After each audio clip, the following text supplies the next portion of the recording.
Most hillside homes give you a view. This one gives you the entire city, with nothing standing in the way. The roof is stone, the walls are glass. Between them, a fire burns on an open travertine deck, and beyond that fire, nothing. No window frame at eye level, no railing breaking the horizon, no interruption. Just downtown Los Angeles, the Pacific past it, and the sound of the flame. This is not a house with a view. This is a view that happens to have a house attached to it. 9,214 Nightingale Drive. Let's go inside. 115 feet of infinity pool runs the entire length of this house, and there's a fire pit built into a deck with no barrier on the open side at all. 200 tons of Turkish travertine got here before any of the furniture did. If that's the kind of property you want to see every week, hit subscribe.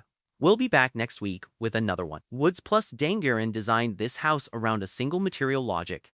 200 tons of hand-selected Turkish travertine, stacked in long horizontal courses that run from the exterior straight into the interior walls. There's no seam where outside becomes inside. The stone simply keeps going. The entry sits beneath a cantilevered concrete beam wide enough to walk a car under, with a narrow glass door set into a travertine slot to one side. It's a deliberately quiet approach for a house that will not stay quiet once you're through the door. Built in 2025 on a half-acre lot, 22,668 square feet, with 135 by 168-foot dimensions, the house holds 13,870 square feet across 2 levels. Every one of those levels was planned around the same southern exposure, ocean on one side, downtown Skyline on the other, roughly 280 degrees of it. The number undersells what it feels like standing there. Past the entry gate, a 6-car garage and an automatic driveway gate handle the practical side of hillside living, tucked away enough that they never compete with the architecture out front. Nothing about the approach hints at how far the interior actually opens up. Every hillside listing claims an infinity pool. This one earns the word. It runs 115 feet along the southern edge of the property, the full length of the house, so that from the fire pit lounge, from the primary bedroom, from the kitchen island, the water line and the horizon line sit at almost exactly the same height. Stand at the edge in the late afternoon, and the pool doesn't really end. It just becomes the city. Picture a Wednesday evening. The light goes orange over the west side, the water goes still, and there is no glass panel, no raised spa wall, nothing between the deck and the drop below it. That absence of a barrier is the whole design argument of this house. Nothing gets between you and the view. Not the architecture. Not even the pool's own edge. Built-in loungers line the deck on both sides, tucked into the travertine so the furniture never breaks the horizontal line. The pool is drawing across the hillside. This house has a serious commitment to that one uninterrupted view, and the pool is where it shows the most.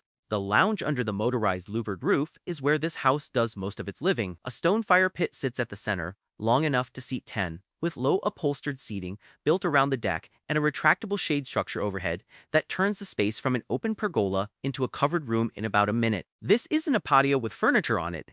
It's a fourth living room that happens to be outside. On a clear night, with the fire going and the roof pulled back, you can trace Griffith Observatory, downtown, and the ocean without turning your head more than a few degrees either way. Inside, the living room repeats the entry's trick. Travertine walls, walls of glass, and a motorized roof system that opens the entire southern face onto the pool deck. 2 long sofas face each other around a set of walnut coffee tables, arranged so that whichever one you choose, the skyline is still the thing in front of you. At the far end, a fireplace sits inside a travertine, surrounded with a single abstract canvas above it, the only real color statement in a room that otherwise lets the stone and the view carry the space. White oak accents run through the ceiling beams and cabinetry, warming what could otherwise read as a cold material palette. A second, more intimate seating nook sits just off the main room, framed by the same stone and lit low enough for evenings that don't need a TV running. This room does not have a closing time. The kitchen runs on the same white oak cabinetry as the rest of the house, floor to ceiling, with the Gaggenau and Sub-Zero appliances built in flush enough that the wall reads as pure millwork until you look for the handles. A single long island in honed stone anchors the room, with leather-topped stools on one side and a fully equipped cook's line on the other, integrated cooktop, twin wall ovens, and a backsplash lit from beneath the upper cabinets. A second prep and display wall runs the length of the adjacent hallway, faced in a gray-veined stone slab with open oak shelving for ceramics and glassware. It functions less like storage and more like a gallery that happens to hold plates, A breakfast nook and a second, more casual kitchen sit just beyond it, so the main cooking space never has to double as overflow seating when the house is full. The dining table sits exactly where the kitchen opens into the main living space, under a soft cloud-shaped pendant light, with the same glass walls sliding open onto the pool terrace a few feet away. 8 chairs, one long wood table, and a TV wall finished in matching oak close out the room on the interior side. Most kitchens at this price point are impressive. This one is arranged so you never actually have to leave the party to cook in it. Push the glass wall back and the dining room and the pool terrace become one continuous space, so a dinner for 8 can quietly turn into something larger without anyone rearranging furniture. The primary suite takes the entire southern corner of the upper level.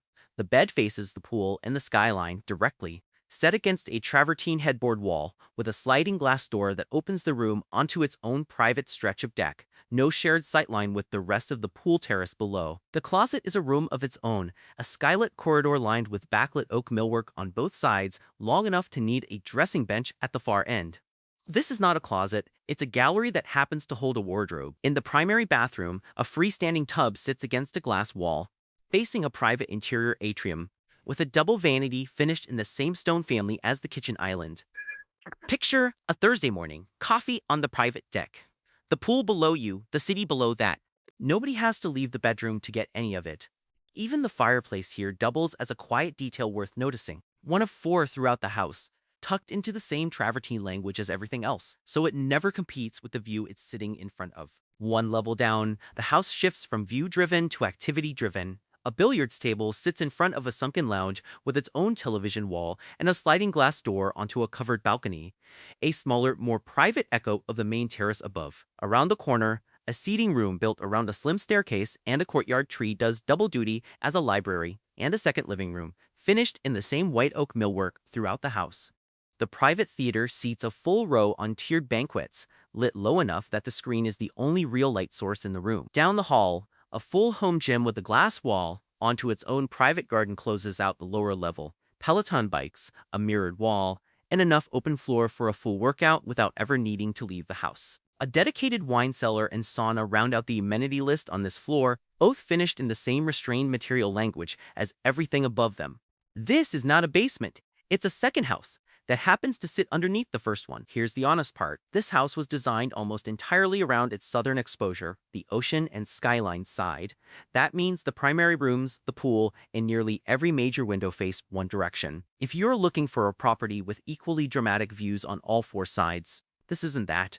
What you get instead is total commitment to a single view, executed at a scale few lots in Hollywood Hills alone. At the current asking price, Nightingale Drive is offered at $57 million, following a $6 million price reduction, $4,110 per square foot. Current market data verify across 13,870 square feet of interior space. New construction, architect-designed hillside estates with comparable pool length and material specification in this part of Los Angeles have traded between $45 and $70 million over the past 2 years. Current market data verify. The Delos Super V air filtration system running throughout the house is a smaller detail on paper, but it's the kind of infrastructure that rarely shows up in listing photos and rarely gets retrofitted after the fact. And you haven't stepped inside the primary closet yet. By the time the light goes down, the house does something daytime photography can't quite capture. The travertine goes warm instead of cool. The pool edge disappears completely into the dark hillside beyond it, and the fire pit becomes the only real light source in the entire lounge. Nightingale Drive is genuinely more beautiful after dark. It sits minutes from Sunset Plaza's restaurants and the Sunset Strip below, without ever feeling like it belongs to the street down there. 5 bedrooms, 6.5 bathrooms, a theater, a gym, a wine room, and 115 feet of pool later. The thing that stays with you isn't any single room. It's how consistently the house points you toward that one view, floor after floor. Woods plus Dangarin built this around a single idea, that the best amenity in Hollywood Hills isn't something you add to a house. It's the one thing you already can't build anywhere else. So out of everything here, the 115-foot pool, the primary suite's private deck, the underground theater, or that fire pit lounge at dusk, which one would you spend your evenings in? Tell us in the comments below. And if you want a new estate like this one every week, hit subscribe. We'll see you in the next one.